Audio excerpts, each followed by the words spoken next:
कक्षा 6, 7 और 8 के प्रिय विद्यार्थियों, पिछले वीडियो में आपको स्वरों के प्रकार और व्यंजनों के प्रकार बताए गए थे। आज के वीडियो में आपको वर्णों का उच्चारण स्थान के विषय में बताया जाएगा। तो आइए देखते हैं वर्णों का उच्चारण स्थान। वर्णों के उत्पत्ति स्थल को उसका उच्चारण स्थान कहते हैं। जो वर्ण मुख के जिस स्थान से बोले जाते हैं वही उस वर्ण के उच्चारण स्थान होते हैं। तो बच्चों, वर्णों के उच्चारण स्थान को सरलता से समझने और याद करने के लिए ये निम्न सूत्र लिखे गए हैं। निम्न सूत्र आपको बताए जाएंगे। इनमें सबसे पहला सूत्र जो है, पहले इसको पढ़ते हैं। अकुह विसर्जनीयानां कंठः। अकुह विसर्जनीयानां कंठः। दूसरा सूत्र है इचुयसानां तालुः। इचुयसानां तालुः। तीसरा है ऋटुर्खाणां मूर्धा। ऋटुर्खाणां मूर्धा। चौथा ऋतुलसानां दन्ताः। ऋतुलसानां दन्ताः। और पांचवा उपुपधमानीयानां ओष्ठौ। उपुपधमानीयानां ओष्ठौ। छठवां यमंगणनानां नासिका च। यमंगणनानां नासिका च। सातवां एदैतोः कंठतालुः। एदैतोः कंठतालुः। और आठवां ओदौतोः कंठोष्ठम। नौवां वकारस्य दंतोष्ठम। और 10वां जिह्वामूलीयस्य जिह्वामूलम। जिह्वामूलीयस्य जिह्वामूलम। 11वां सूत्र है नासिकानुस्वारस्य। ये कुल 11 सूत्र इसमें आपको बताए गए। अब इन सूत्रों को समझ लेते हैं कि इन सूत्रों का अभिप्राय क्या है, कौन कौन से वर्ण किन किन उच्चारण स्थानों से उच्चरित होते हैं, बोले जाते हैं। इन्हीं सूत्रों के माध्यम से हम समझ लेते हैं। पहला है सूत्र आपका अकुह विसर्जनीयानां कंठः। तो सबसे पहले इसमें आ आया है, तो आ चाहे छोटा आ हो चाहे बड़ा आ हो, दोनों का उच्चारण इसी से होगा। कंठः, कंठ, कंठ माने गला। आ। उसके बाद कु। कु का मतलब होता है का वर्ग। कु का मतलब का वर्ग।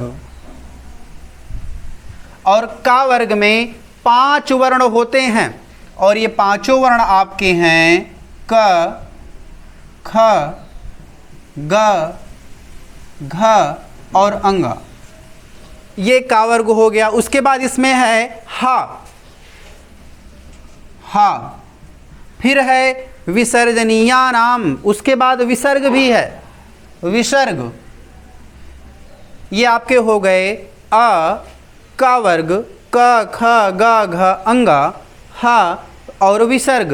इनका उच्चारण कहाँ से होता है? कंठ से। अब आपको इस सूत्र का मतलब समझ में आ गया होगा कि इस सूत्र का क्या अभिप्राय है। इस सूत्र का अभिप्राय है अ, का वर्ग, क, ख, ग, घ, अंग, ह और विसर्ग का उच्चारण कंठ से होता है। अकुह विसर्जनीयानां कंठः।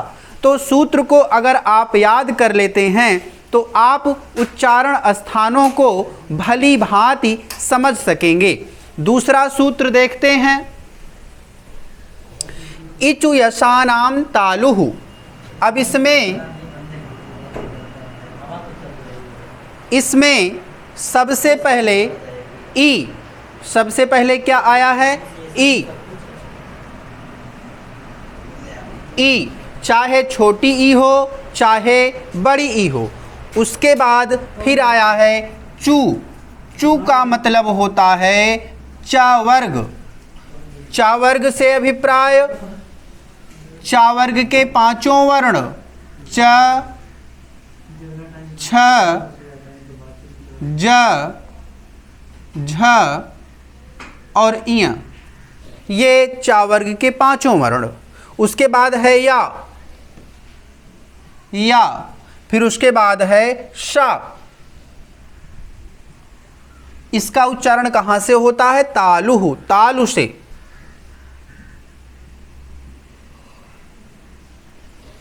तो इचु यसानाम तालुहु, ये हो गए आपके ई, च वर्ग, च छ ज झ इया, य और शा का उच्चारण तालु से होता है। तीसरा सूत्र देखते हैं।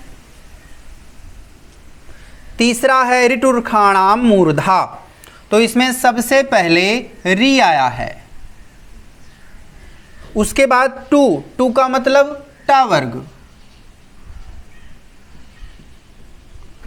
टा वर्ग के पांचों वर्ण,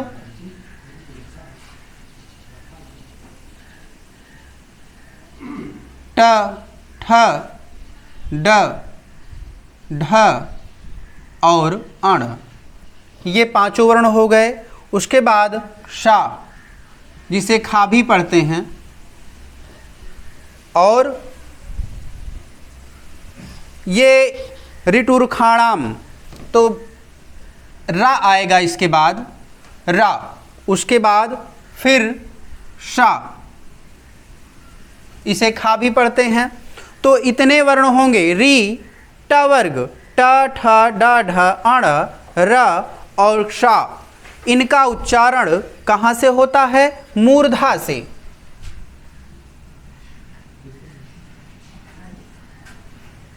इनका उच्चारण मूर्धा से होता है। ऋटुर्खाणाम मूर्धा, री, ट वर्ग, ट, ठ, ड, ढ, अण, र और शा या खा, इनका उच्चारण मूर्धा से होता है। चौथा सूत्र है आपका ऋतुलसानाम दंताः।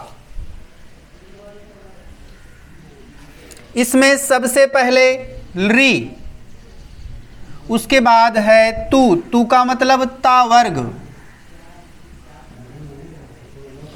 ता वर्ग मतलब त, थ, द, ध और न। उसके बाद ल,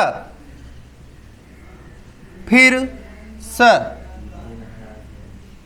तो री, ता वर्ग, त, थ, द, ध, न, ल और स।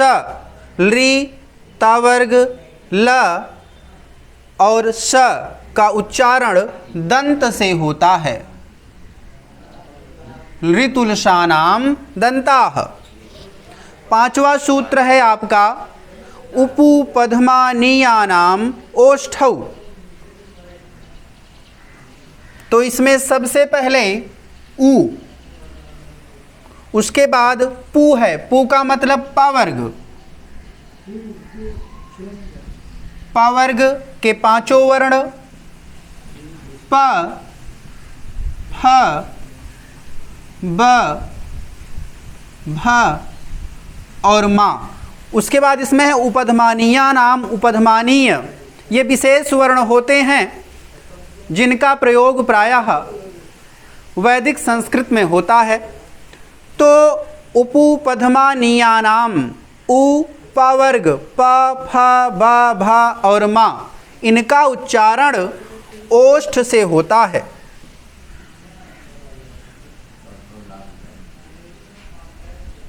ओष्ठ। छठवां सूत्र है नंबर 6 यमंगणनानाम नासिका च। इसमें कौन कौन से वर्ण आएंगे देखते हैं। सबसे पहले आया है इया, फिर मा, फिर अंगा, आड़ा, न। ये 5 वर्ण आए हैं, इया, मा, अंगा, आड़ा और न। ये पांचों वर्ण, इन्हें अनुनासिक भी कहा जाता है। इनका उच्चारण नासिका से होता है। यमंगणनानाम नासिका च, इनका उच्चारण नासिका से होता है।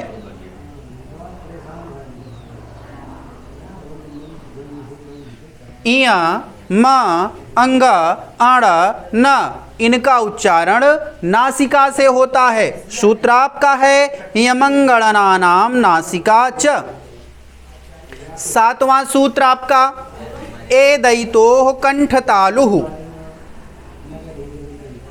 इसमें देखते हैं, सबसे पहले है ए, उसके बाद फिर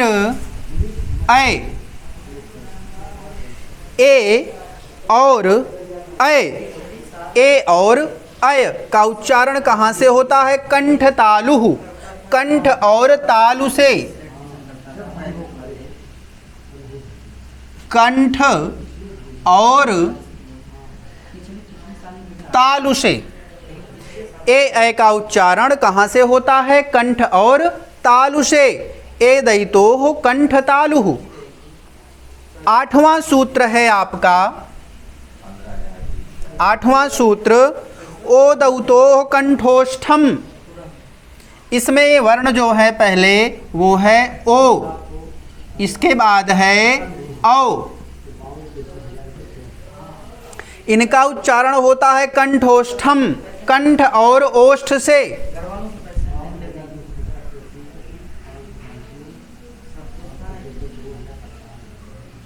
कंठ और ओष्ठ, कंठ और ओष्ठ से ओ औ का उच्चारण होता है। 9वां सूत्र है आपका वकारस्य दंतोष्ठम, वकारस्य दंतोष्ठम। इसमें देखते हैं तो इसमें है वकारस्य व का उच्चारण दंतोष्ठम, दांत और ओष्ठ से होता है। दंत और ओष्ठ से व का उच्चारण होता है। 10वां सूत्र है आपका जिह्वामूलीयस्य जिह्वामूलम, जिह्वामूलीयस्य जिह्वामूलम। क और ख इनके आगे एक विशेष चिन्ह लगा देते हैं, जिन्हें अर्ध विसर्ग का चिन्ह भी कहा जाता है, तो इन्हें जिह्वामूलीय वर्ण कहते हैं। इनका प्रयोग प्रायः वैदिक संस्कृत में देखा जाता है। तो देख लेते हैं कौन कौन से वर्ण जिह्वामूलीय हैं, कैसा चिन्ह होता है। ये हमने लिखा का, इसके आगे हम ऐसे और ऐसे कर देंगे तो ये जिह्वामूलीय हो जाएगा। ये जिह्वामूलीय का चिन्ह है। और फिर खा, ये जिह्वामूलीय हैं, इनका उच्चारण जिह्वामूल से होता है।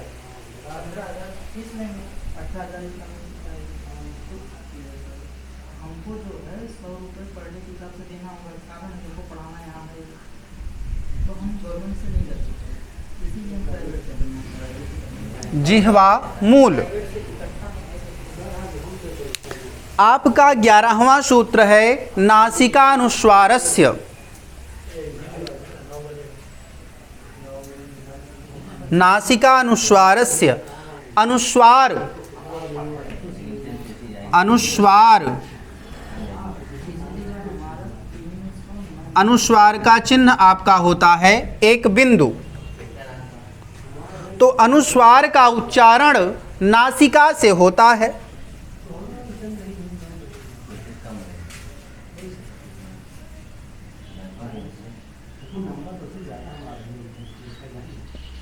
अनुस्वार का उच्चारण नासिका से होता है। तो प्रिय विद्यार्थियों, आपने देखा वर्णों का उच्चारण स्थान, वर्णों के उत्पत्ति स्थल को उच्चारण स्थान कहते हैं। 11 सूत्र आपको बताए गए, उनकी व्याख्या बताई गई। विधिवत आपको व्याख्या पढ़ाई और बताई गई। तो यही उम्मीद है कि आप लोग वीडियो को देखेंगे और अच्छी तरह से पढ़कर समझने की कोशिश करेंगे। धन्यवाद।